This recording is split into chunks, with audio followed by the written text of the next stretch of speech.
Okay, here we go. The spoken word piece is called Purgatory. Purgatory. She was 38, and at the time I was only 21. And secretly, I was her nightcap. And I didn't mind because, well, she was mine. See, 1 a.m., 2 a.m., 3 a.m. night calls wasn't nothing new to us. We found alternative ways of comfort beyond conversation.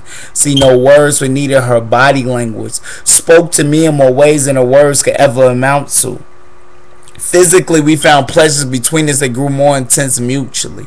It wasn't a talent we didn't have and a curiosity we didn't share.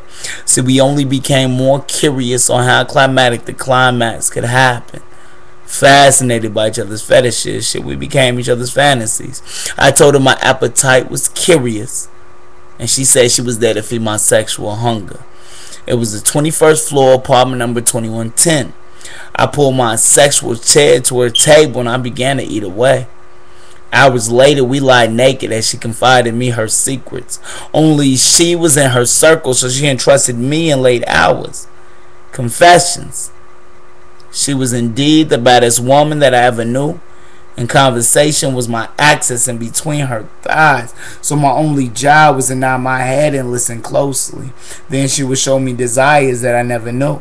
And no matter how many times I thought I did it right, after, she always seemed as though her eyes would swell and she began to cry. She said it was just her process. She explained to me how one day she found her insides hollow by a man's evictions of emotions that came upon her heart. One of her fondest memories of her past were placed into a blender to be then set on spin, and then force-fed her most delicate unwanted presence like a gourmet meal. Since she swallowed what she could, but too many times she found herself beyond the point of full. Late night, she regurgitated her past through her tears, and not her eyes, but her tear ducts were hollow caves to her soul. And if I would have traveled her path, I would have learned that even the most successful women have it bad. And on the inside, she was exhausted. She was screaming desperately in need of help. But I was deaf and I couldn't hear her heart's echoes of SOS. And if I was more aware than during sex, I just used my fingertips to read the message of brill she left upon her skin. I didn't read the book, but the syllabus told me more than what she did.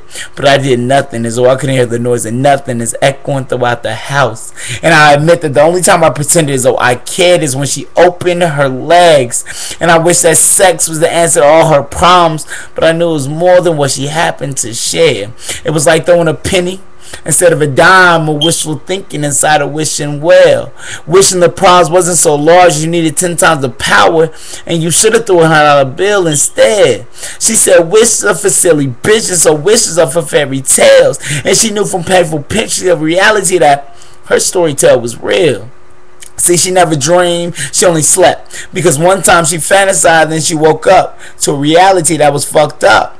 Only if she'd have popped 4 more pills, it wasn't fair. Heavens knows she was almost there. She felt like chasing money brought her closer to guidance. So her Bible bookmark was an old-faced $100 bill instead. And God she trusted, and God she trusted, and God she trusted, and God she trusted. She said that across her left breast because she blocked all wishful compliments from men in the same direction of her heart. She said it's been broke once and she won't be fooled twice. So now she knows how to refill her self-esteem by keeping dollar bills in her Louis purse instead. See, sexual therapy has been a new temporary remedy. And when she swallowed her heart, she said it fell way below her waist in the depths of her sorrows. And she explained to me how my dick contribution was praised by her pussy, and only me diving deep was going to discover her treasures. But only a real man knows the combination. So nigga, if you get there, don't think that you made it. She knew from her past that affection from a man doesn't equal emotions. She looked me right in the eye, snatched off the condom, grabbed my dick, and she told me to hurry. Don't matter the size of the boat in the ocean, if you don't know how to row it. Understand that true love for a woman like her only comes once. But the way that I fuck her, she had flashbacks, it was similar. She's 38 and don't want to lose it twice. Told me time was ticking against her. Her ovulation time was decreasing. The only thing she ever wanted in this life was a child. Like a vacuum, she pushed my dick back inside her. She said, this time hold me tight when you do me and promise me you won't pull out. I love you. That's the moment that everything stopped. She had now crossed the thin invisible line between lovers and friends. An unsaid ultimatum, and now my affection recoiled. That night she opened that front door for more. Had me swimming in her deepest emotion with ideas of family and babies floating. She wanted me to extinguish the fire of my youth. That night I finally asked the real reason why after every time we have sex. She cries. She says she thinks about the first and only time she was pregnant. She had a family to be, a family of 3. And before that, sex to her was the intention to conceive. And that was the only and first time she ever had a miscarriage. 2 days later, that's when her husband left. A mother never to be, a child never to see. She said honestly, ever since then with her child, that's where her emotions died. But the way that I touch her, she said she feels alive inside. And instead of being inside her physically, in that moment, I connected with her emotionally. It was the 21st floor, apartment number 2110. But I could have swore her residence resided somewhere in between heaven and hell. The end. Purgatory. My prayers go out to anybody that's ever lived that story, any woman. Just wanted to share.